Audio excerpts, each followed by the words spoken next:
अस्सलामुअलैकुम dear students.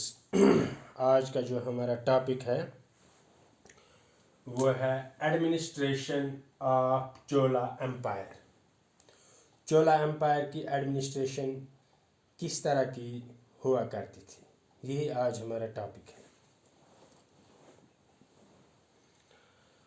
ये जो चोला एम्पायर थी, इसमें बेसिक यूनिट जो था वो विलेज था,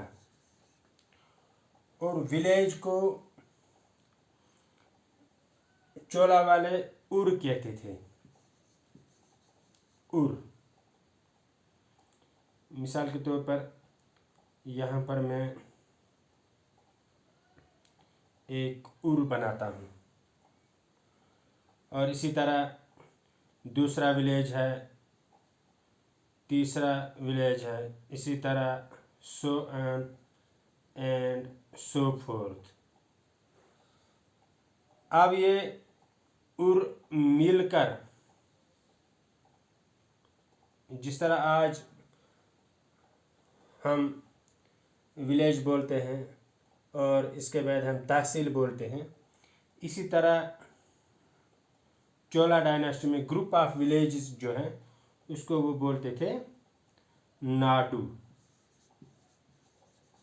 group of villages, Nadu. Village administration, या हम ये कहेंगे कि जो उर की एडमिनिस्ट्रेशन है वो गांव वाले खुद चुनते थे अपने गांव के ज़िम्मेदार, वो गांव के मामलात को देखते थे। इसी तरह आप मुख्तलिफ गांव मिलकर नाडू बनाते थे। नाडू में बाज़ाब्ता, जिस तरह आज हम इलेक्शन करते हैं, इलेक्शन के ज़रिए हम अपना लीडर चुनते हैं, और फिर वही लीडर असम्बली में जाकर या पार्लियामेंट में जाकर फिर अपने कैबिनेट मिनिस्टर्स बनाते हैं, और कैबिनेट मिनिस्टर्स को मुख्तलिफ काम सौंपते हैं। इसी तरह नाडू में भी ये मुख्तलिफ लोगों को चुनते थे। एक मटके में पेपर स्लिप जिन पर मुख्तलिफ नाम लिखे होते थे डालते थे, और छोटे बच्चों को लाते थे, उनको एक एक स्लिप उठाने के लिए कहते थे। तो इस तरह ये जिनकी स्लिप निकलती थी वो फिर मुख्तलिफ कामों के ज़िम्मेदार बनते थे। मिसाल के तौर पर इरिगेशन, और इसी तरह टैक्स कलेक्शन,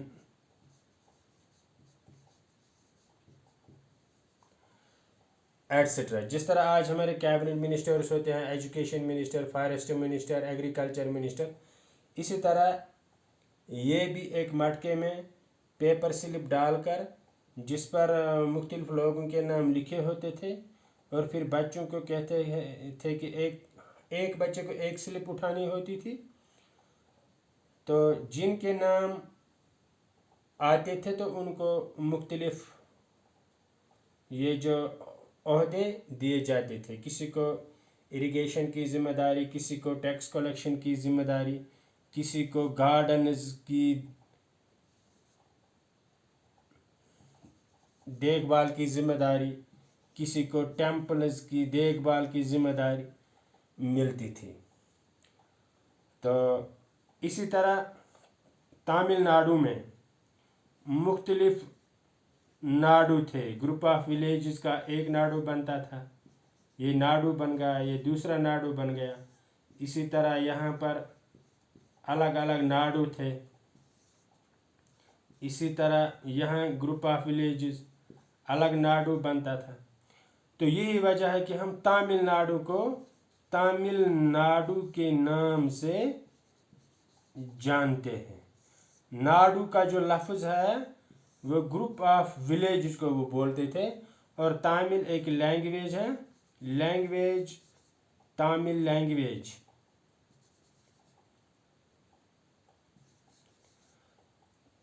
तमिल एक लैंग्वेज का नाम है। तमिल बोलने वाले जो नाडु हैं वही एक स्टेट बन गई 1856 में, जब गवर्नमेंट ऑफ इंडिया ने स्टेट कमीशन बनाया और तमिलनाडु का वजूद भी उसी वक्त आ गया on the basis of language पर। और तमिलनाडु इसलिए इसको कहते हैं कि ये तमिल बोलने वाले मुख्तलिफ नाडु हैं। तो अब सवाल ये पैदा होता है कि किन किन लोगों के नाम इसमें मटके में डाले जाते थे, उनकी क्वालिफिकेशन क्या होनी चाहिए थी जो उस नाडु का मेंबर बन जाए, या हम ये भी कह सकते हैं कि वो सभा बोलते थे, सभा का मेंबर बन जाए, उसके लिए क्वालिफिकेशन क्या होती थी, क्या क्वालिफिकेशन होनी चाहिए थी कि एक शख्स सभा का मेंबर बन सकता था या नाडु का मेंबर बन सकता था, जिसका नाम स्लिप पर, कागज स्लिप पर लिखकर मटके में डालते थे, या जिसका नाम मटके में स्लिप पर लिखकर डाला जाता था, उस शख्स की क्वालिफिकेशन क्या थी। सबसे पहले क्वालिफिकेशन कि उसको अपना होम होना चाहिए था, अपना होम। दूसरी क्वालिफिकेशन, जो दूसरी क्वालिफिकेशन थी वो ये थी कि उसकी एज 35 से 70 तक होनी चाहिए, वो सभा का मेंबर बन सकता था। तीसरी क्वालिफिकेशन, नॉलेज ऑफ वेदास, वेदा की नॉलेज होनी चाहिए थी उस शख्स को जो सभा का मेंबर बन सकता था। चौथी क्वालिफिकेशन, वेल वर्सड इन एडमिनिस्ट्रेशन, उसको एडमिनिस्ट्रेशन की नॉलेज होनी चाहिए, वेल वर्सड इन एडमिनिस्ट्रेशन।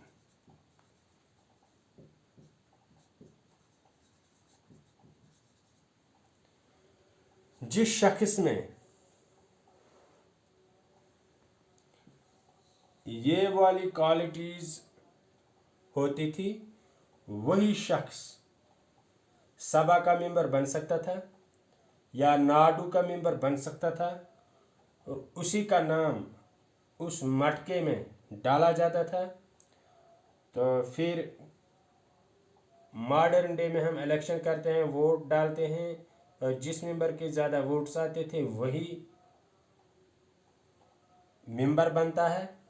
लेकिन वहाँ पर तमिलनाडु में उस सभा का मेंबर वही बन सकता था जिसका नाम मटके से बच्चा उठाता था, यानी एक बच्चे को एक स्लिप उठानी होती थी, उनको जितने मेंबर बनाने होते थे उतने ही बच्चों को वो छोड़ते थे, एक एक करके वो मटके से स्लिप निकालते थे, और जिन जिन का नाम बाहर आता है तो वही फिर इस सभा के मेंबर बन सकते थे।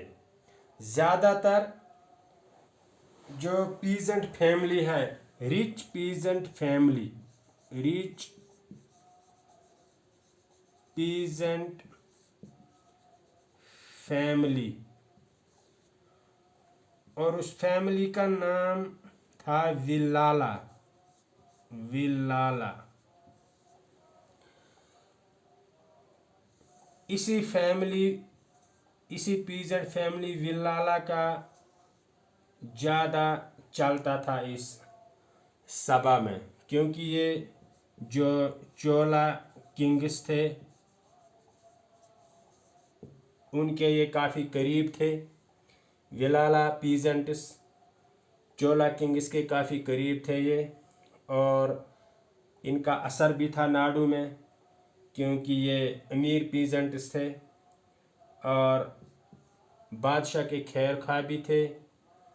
और इस तरह बादशाह का इस विलाला फैमिली पर काफ़ी भरोसा होता था, और यही वजह है कि विलाला फैमिली का ज़्यादा असर रसूख हुआ करता था इस नाडु में भी और सेंट्रल गवर्नमेंट में भी।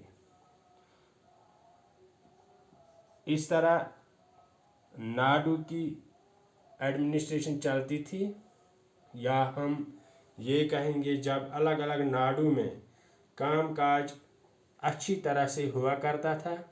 ये जो मेंबर चुने जाते थे मुख्तलिफ फील्ड्स के ज़िम्मेदार बनते थे, जैसे कि इरिगेशन का ज़िम्मेदार एक बनता था, टैक्स कलेक्शन का ज़िम्मेदार एक बनता था अपने नाडु में, यहाँ पर अलग बनता था, यहाँ पर अलग, यहाँ पर अलग, गार्डन्स का, टेम्पल्स का। इस तरह इस नाडु में अच्छी तरह एडमिनिस्ट्रेशन चलती थी, लोगों को किसी परेशानी का सामना नहीं करना पड़ता था, और किंग को भी जो ओवरऑल ये जो किंग रूल करता था तो इसको भी किसी परेशानी का सामना नहीं करना पड़ता था। इस तरह चोला वाले कामयाब हो गए लोगों को एक मजबूत और बाअसर हुकूमत देने में। तो ये सब यानी हम ये कैसे जान गए कि चोला वाले सभा के मेंबर्स ऐसे चुनते थे, या उनकी क्वालिफिकेशन क्या होती थी, ये सब हमें पता चल गया एक इंस्क्रिप्शन से। इंस्क्रिप्शन जो हमें मिल गया उत्तरामरूर से, उत्तरामरूर, ये उत्तरामरूर डिस्ट्रिक्ट